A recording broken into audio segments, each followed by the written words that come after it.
At the Sports History Network, we're proud to introduce you to a new sponsor for our podcasts. It's Home Field Apparel, your premium collegiate apparel brand right out of Indianapolis. They've got incredibly comfortable t-shirts, plus they're officially licensed with vintage college designs. They have over 150 plus colleges available now and always adding more. Homefield digs through the archives and history of your school to find unique logos, mascots, and moments to make thoughtful designs for your school.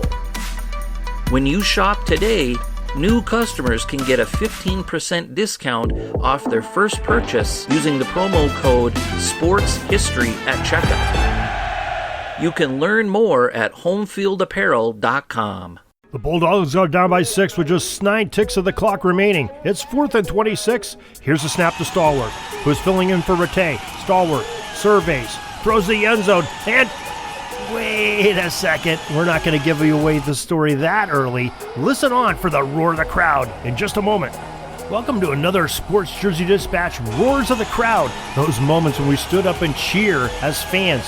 One of a sports fan's favorite sounds when a participant in an athletic event does something spectacular and impacts history, the game, or both, and makes an instant memory. We try and capture these on a daily basis to preserve sports history, saving those sports memories one day at a time.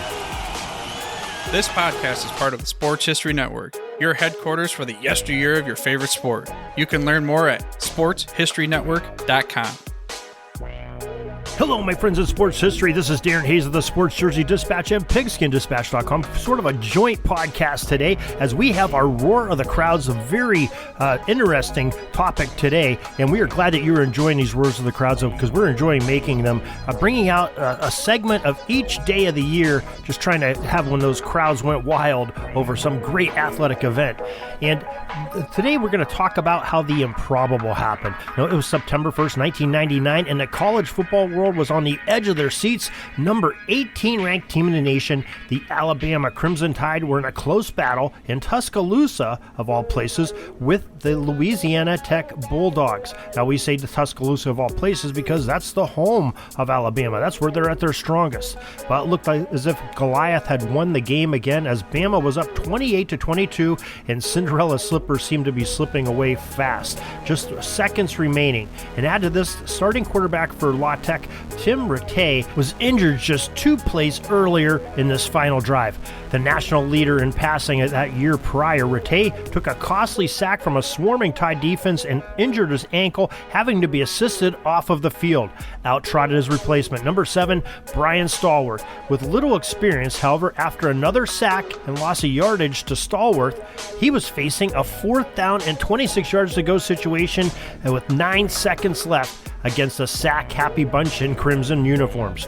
Stallworth surveyed the defense and took the snap, stepped back, paused a moment, and then launched a perfect spiral to the front right corner of the end zone to a small window where receiver number 81, Sean Cangelosi, took it in for the tying score. The crowd was going wild, as all it would do is take is a successful extra point kick by Louisiana Tech to complete the comeback upset win. This is just what occurred when Bulldog kicker number 28, Kevin Pons, drove the ball straight through the uprights for the dramatic victory, and the crowd went wild. This loss would drop the Tide out of the top 20, and they would suffer a second loss in the regular season to rival Tennessee, and then a third loss by just 1 point to Michigan in the Orange Bowl on New Year's Day to finish going 10-3 on the season and ending up 8th in the final AP poll of the season.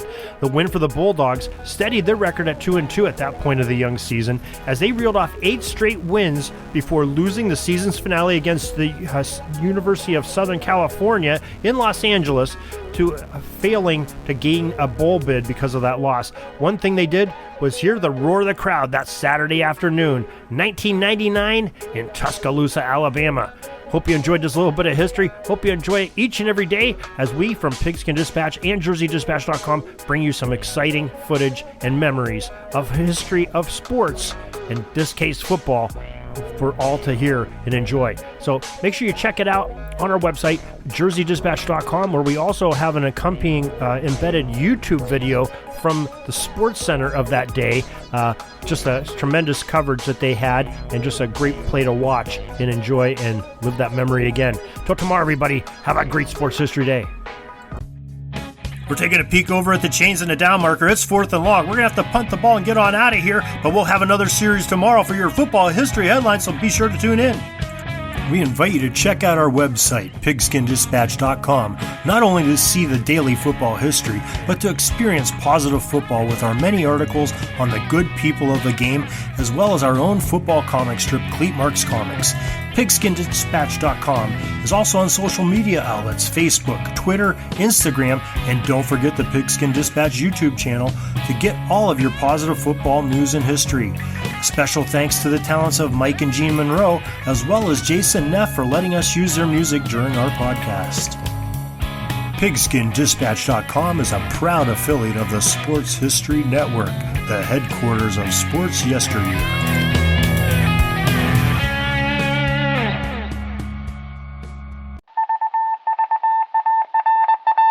It was just another ordinary day in the offices of the Pittsburgh Guardian newspaper circa 1924.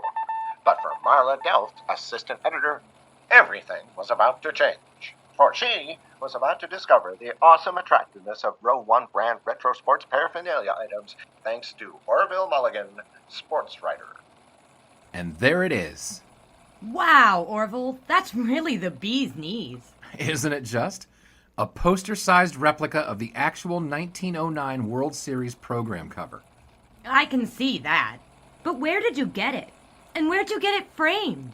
I ordered it from the Row 1 website, where over 6,000 items of sports memorabilia from the 1880s to the 1990s are available for reproduction, in multiple sizes and in several different materials, with over a dozen styles of frame to choose from for prints like this. Well, I'm sure Mr. Delft would love to put up more of these in the office.